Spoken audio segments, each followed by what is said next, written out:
Good evening, everyone. Welcome to Not at the Museum Thursday nights. My name is Suzanne Mose. I'm one of the curators here with the City of Niagara Falls Museums. And before we get started with our programming tonight, I'd like to take a moment and do a land acknowledgement. The Niagara region of Ontario is located on the traditional shared territory of the Anishinaabe, the Haudenosaunee, and the Chinootan peoples.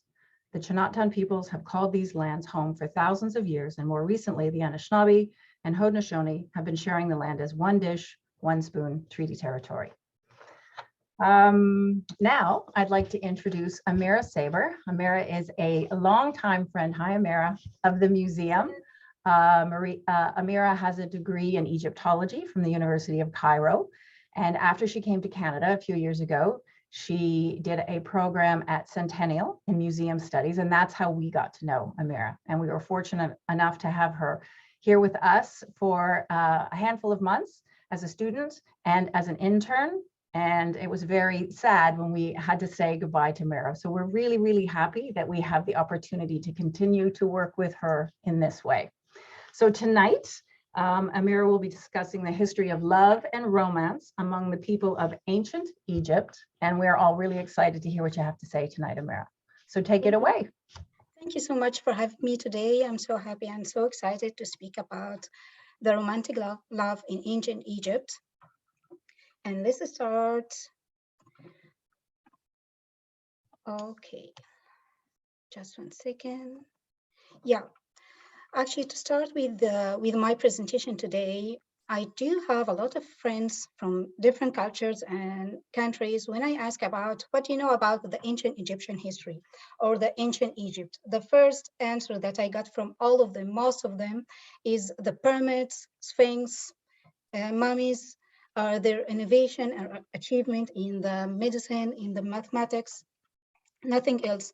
No one thought about if they have feelings, emotions, hearts, all of this kind of stuff. That's why I picked this topic today to go through about the romantic love and the great emotions between the Egyptian society.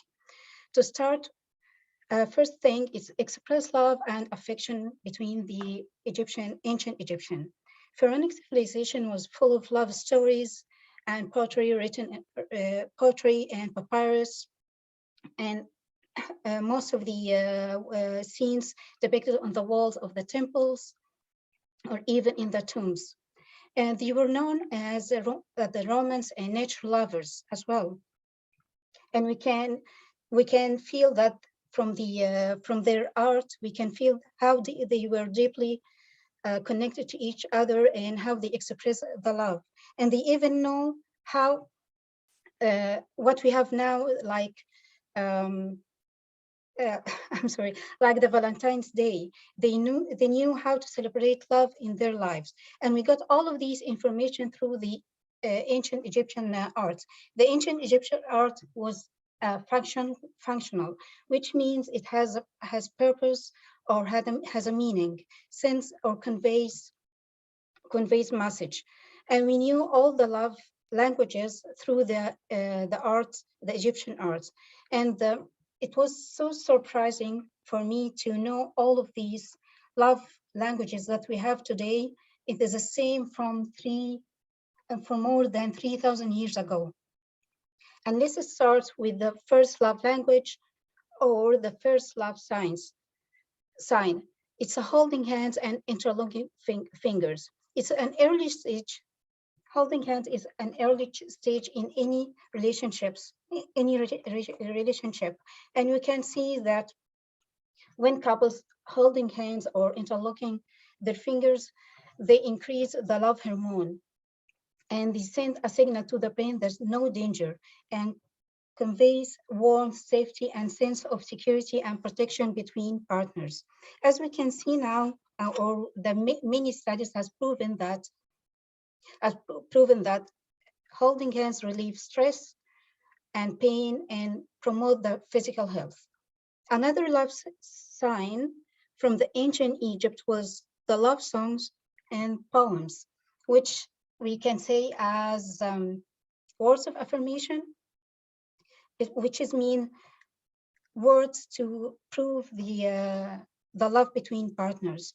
And as we can see, we have here on the top of this scene, a papyrus. This papyrus contains a love songs, and we found more than 3 papyrus from ancient Egypt has a long set of love songs, and they were directly dedicated to the love stories, which has happy endings. And we are speaking now about the songs. They used metaphors, repetition, and other poetic techniques familiar to the poetry that we have today. And as we speak about the songs, we have to mention the music, which was an essential part of the Egyptian history. And we can see this scene, this lovely scene with the female musicians, and they are playing on the music instruments. And we can see here the lady with the harp, flute, and the double clarinet. Let's move to the love poems. Love poems. Archaeologists have discovered most of the Egypt's love poetry in a site called Deir el-Medina. Deir el-Medina, it's a rich archaeological site in the south of Egypt, and we found more than 5,000 ostraka there. Ostraka, this part called ostraka. Ostraka, it's a piece of pottery, and it was like a shred or like a note. When they write just notes and then they throw them away, we found more than 5,000 ostraka contains love pottery. And the most interesting thing here that they used, we'll find the ancient Egyptians used to call the couples used to call each other with term called sini or senet in hieroglyphic, which literally mean brother and sister. But the meaning behind this is to show how strong the relationship between the couples. They loved each other like the relationship between siblings. And this made a huge debate between the historians and the archaeologists, because some of them thought that the incest, which means marriage between the family members, was common and popular in the Egyptian society, but this information is not true. The incest did exist in the ancient Egyptian, but it was limited and excluded for the royal family to keep the throne or the power from spreading outside. And let's move to another love sign or one of the love language, which is physical touch.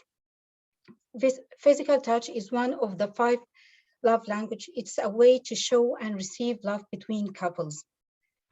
And the physical touch also conveys warmth, closeness, and when you touch your beloved or your partner, you feel that there is a protection, security between them. And the Egyptian art depicting the couples, the couples even seated or standing, and we can see here in this photo that the husband he's embraced his wife and placing here his arm on her shoulder, and this tells us how they are deeply fall in love. And as we know, the interconnection of hands and arms is evidence of deeper intimacy. And another wonderful scene exactly shows here not only the husbands were embraced their wives, but we can see here that the wife she's placing her arm on her husband. And this statue also shows a special gesture of love. And we can see here the lady called Aminia and her husband Hormuheb, and we can see here, see here that she's holding his hand with both of hers, which shows how they are deeply in love. But unfortunately, we have a damaged part from the statue. And this shows the love even between the Hormuheb became a pharaoh after that. But the date of the statue is before he became a pharaoh for Egypt.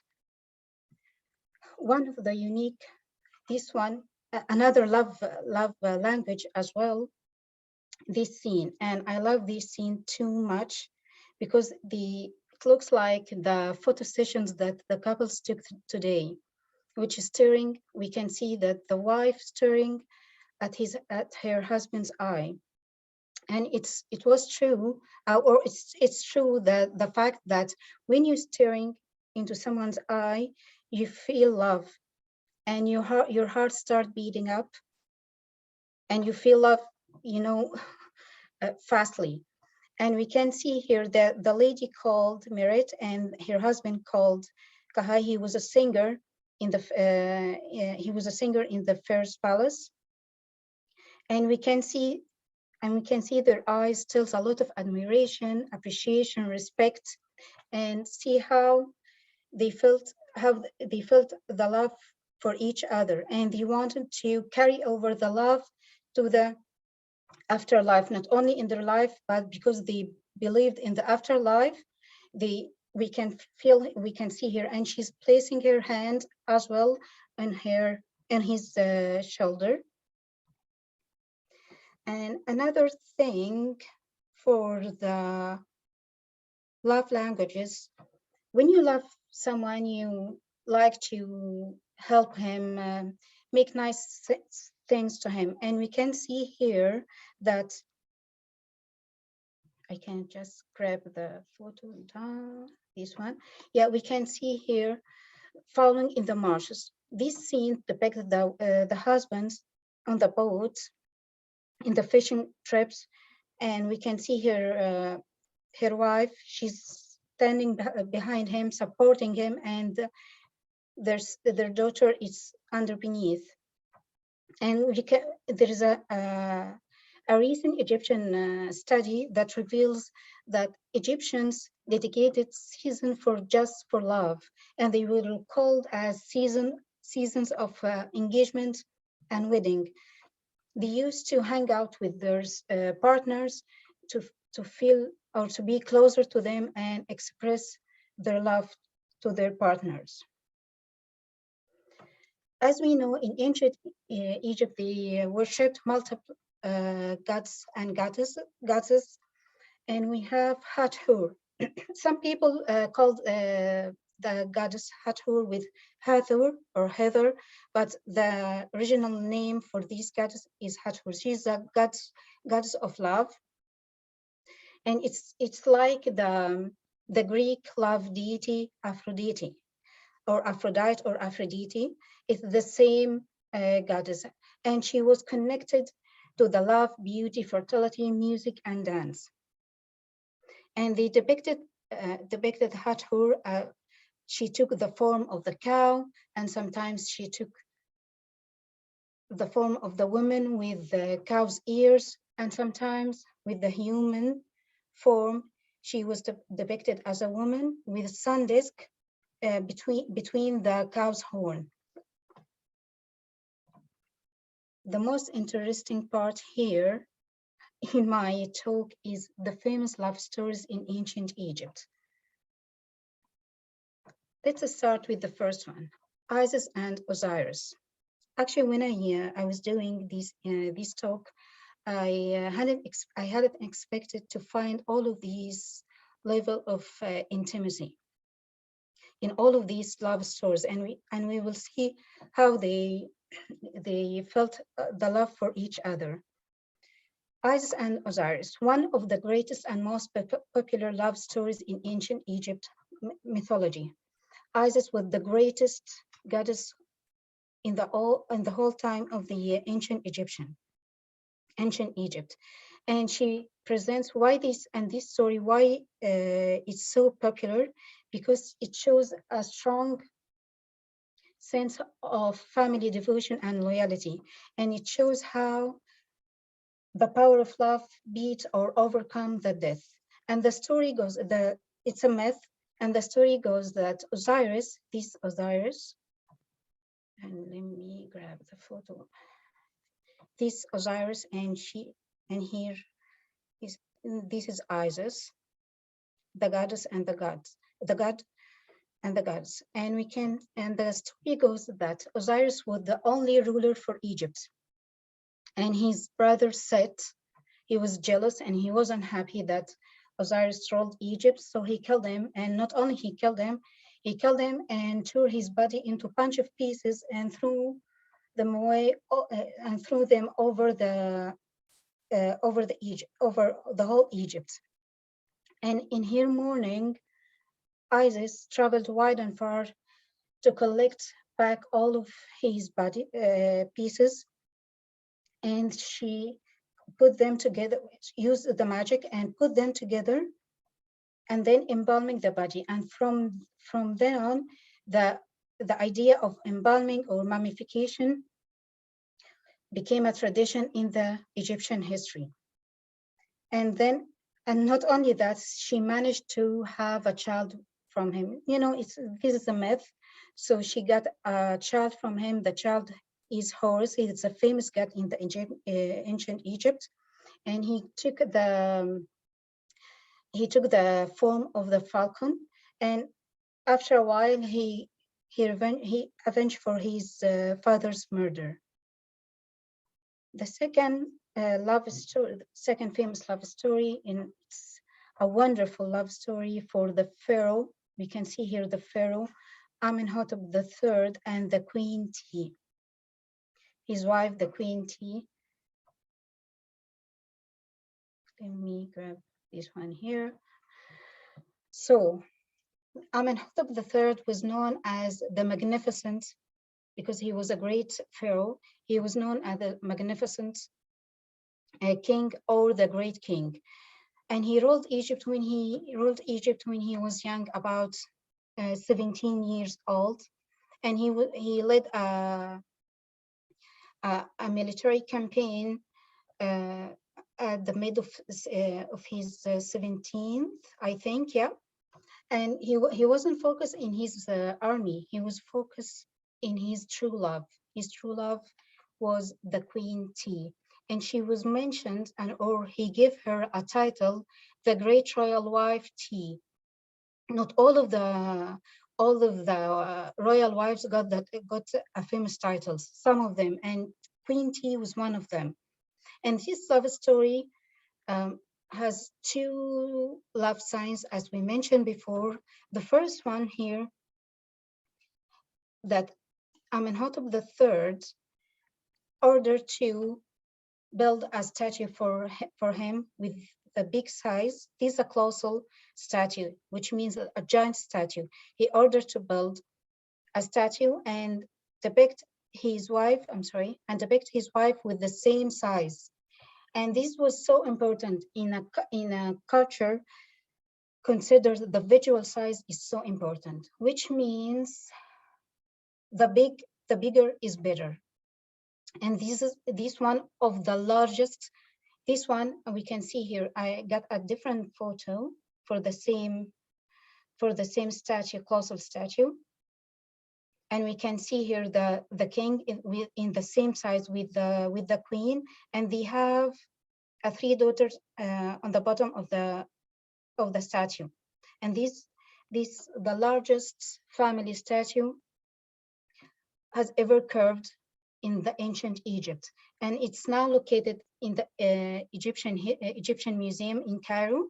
And we can see, if we make a zoom in here, you can see the size of all of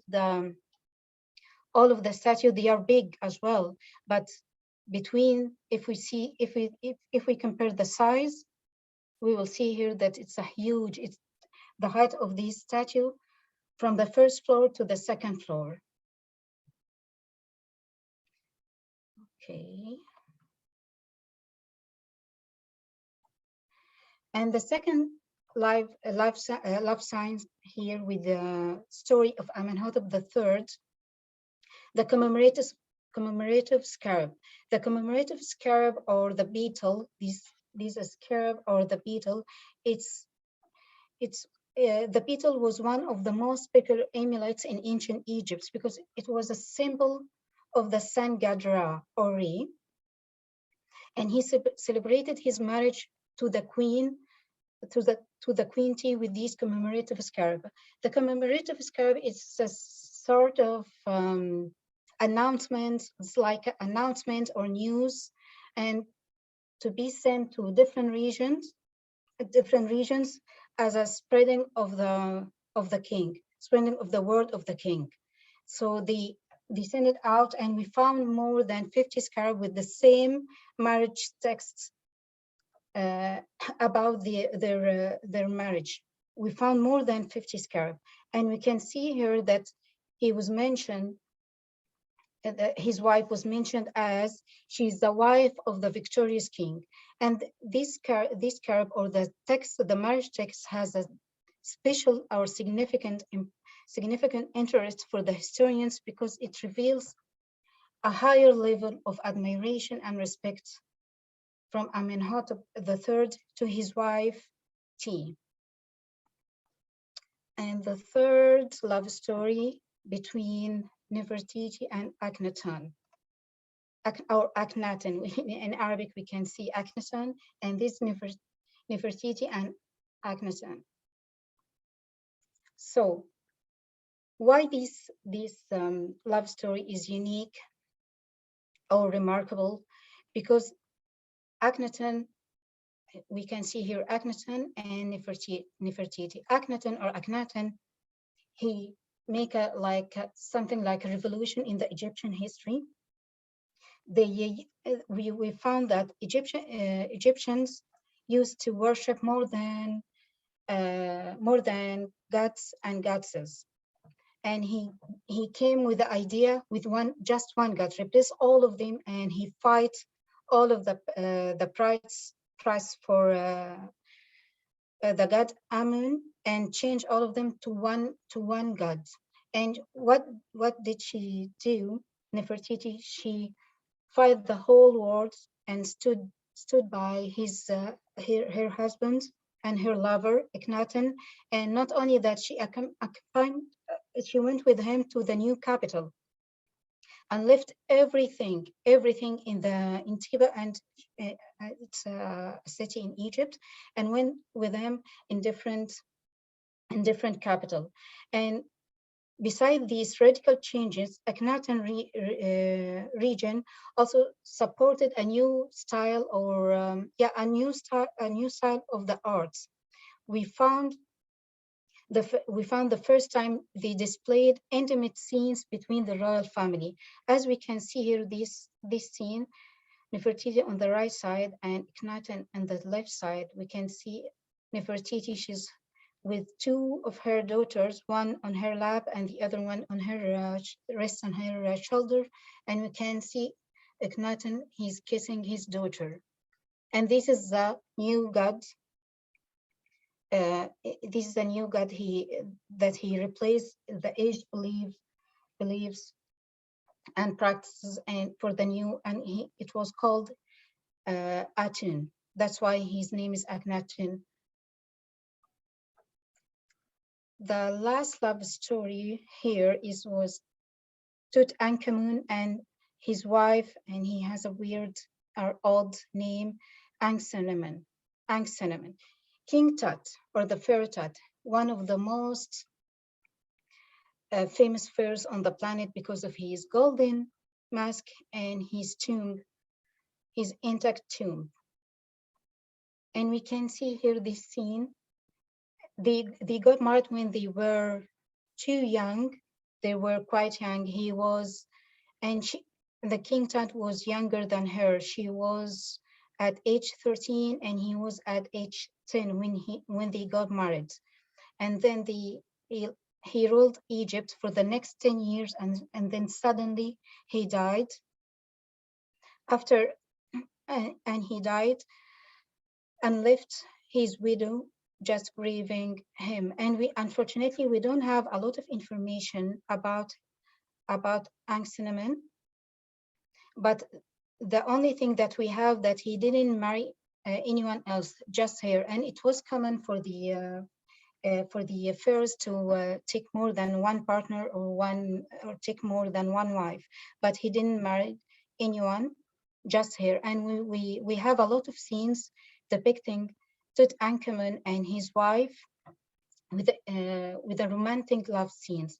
And in the scene previous this, we can see this is King Tut, and this is his wife, and we can see here she's presenting him flowers as a sign of love. And in these scenes, we can see her, and we can see her. She's holding a container of essential oil, or maybe we don't know exactly, but it shows as essential oil or perfume in the left hand, and with the right hand we can see her. She's making a massage on her, in his shoulder, and we can, and their faces and their eyes tells how they are deeply in love.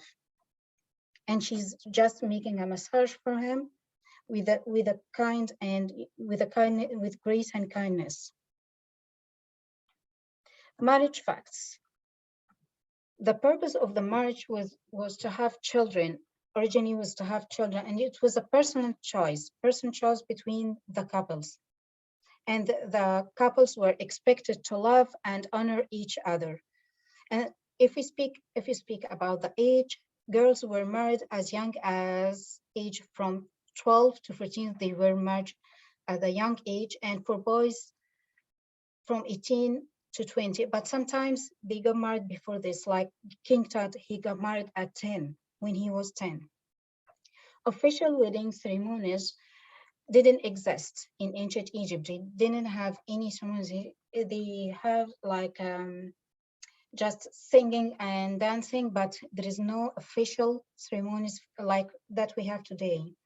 Pre-wedding agreements were common in the first marriage. And the first marriage contract was found dated to the New Kingdom.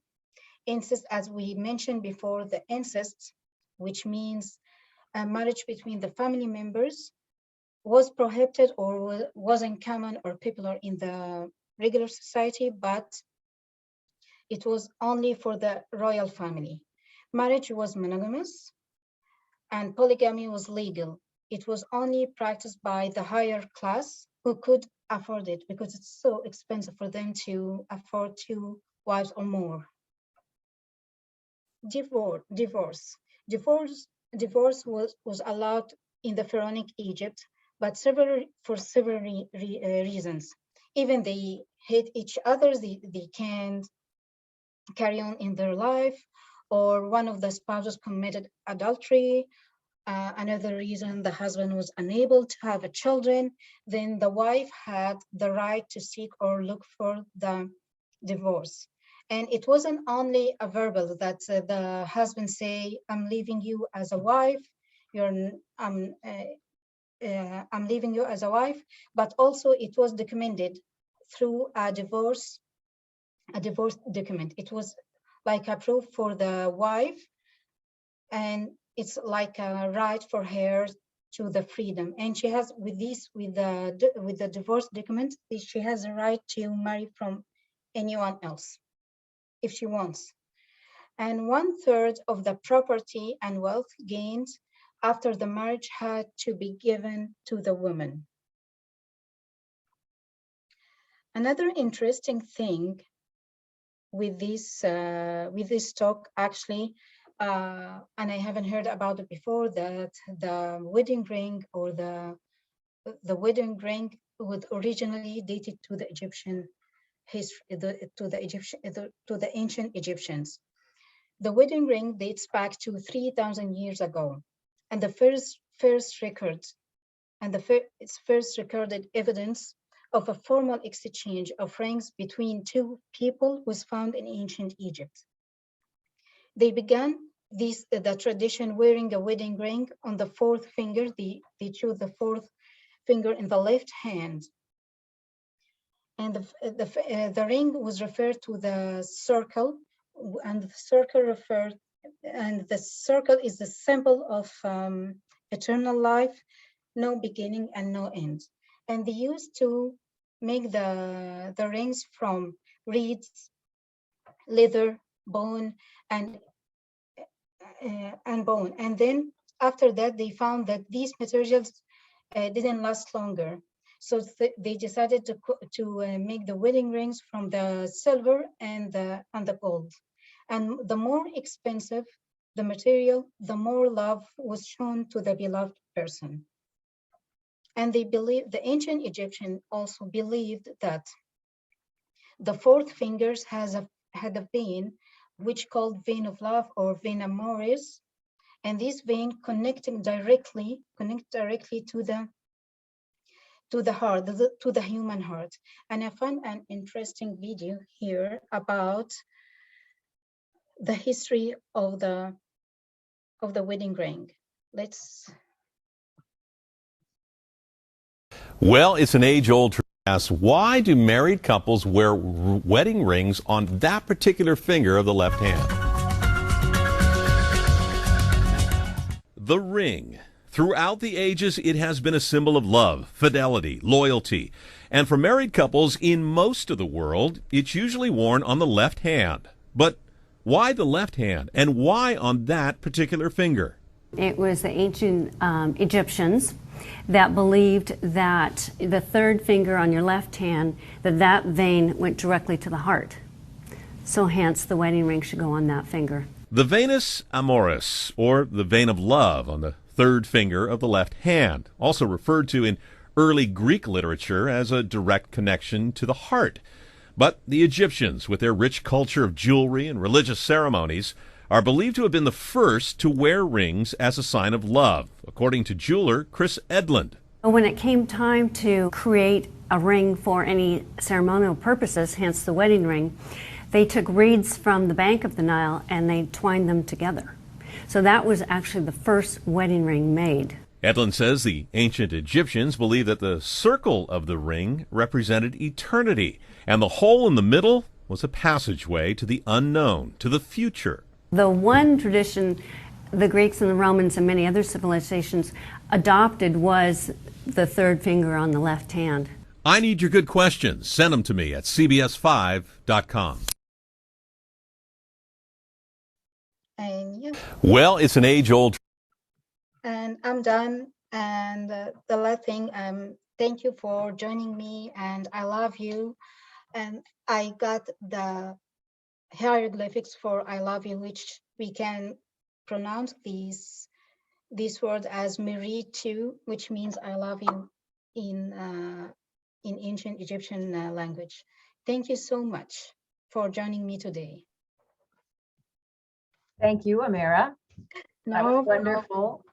I'm not surprised. It's exactly what I expected. It was so nice to see all that beautiful imagery and artwork, and then hear you talk about it. I have a beautiful book actually that you brought us back the last time you were in Egypt, and it was just so great to hear you speak about it, like I said, and bring it to life. So super thanks from us. Thank you so much.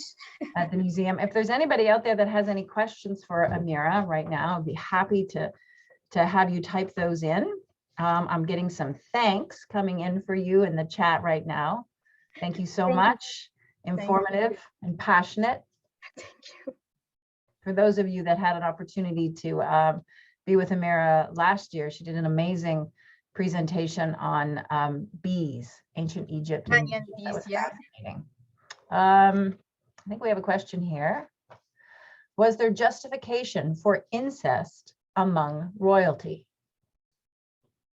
There is no incest in the regular society. It was just only for the royal family. And she's asking, what was the justification for that? What is justification to just keep it in the royal family? To keep the throne and to keep the power from spreading outside. Oh, right. Within the. Oh, we have another comment coming in saying, excellent presentation. Thank you. Really I tried to make it faster because it was too long, and I tried to just give the important points for the presentation. Our friend Garda. Hi, Garda. Garda says, thank you, Amira. Interesting information. Thank you. My pleasure. Thank you so much for joining me today. We've got some comments coming in on Facebook. Amazing. We've got a lot of viewers on Facebook tonight, Mira. I think we've hit over Really? 20 people. That's really good. We Oh, really appreciate it. yeah, Hope to thank you. have you back again, maybe in the spring or summer for something else. Yeah, I wish they could give me a topic, interesting topic that they want to know about it, and I can just make the talk and the presentation for them. Oh, that's interesting. I have one Yeah. person asking if you know anything about ancient Egypt and brewing. I assume that means beer or alcohol. Yeah, they do have a beer, and they got the beer for the kings, as offerings for the kings. But I don't have, but I can, if it's interesting for them, I can make a That's talk one about that. person's interest, is they'd like to know Yeah. about some history of brewing Yeah, and alcohol in ancient I Egypt. I You can can put do that a on your research to-do about list that. for us. All right. Yeah. Oh, I'm up to 11 now, Sylvia. Excellent. I don't see any more questions. Oh, wait, I speak too soon. Here comes one more. Mhm. Was affection publicly displayed in ancient Egypt following King Tut and his wife? For the King Tut. Affection. Yeah, was affection displayed in ancient Egypt after the era of King Tut?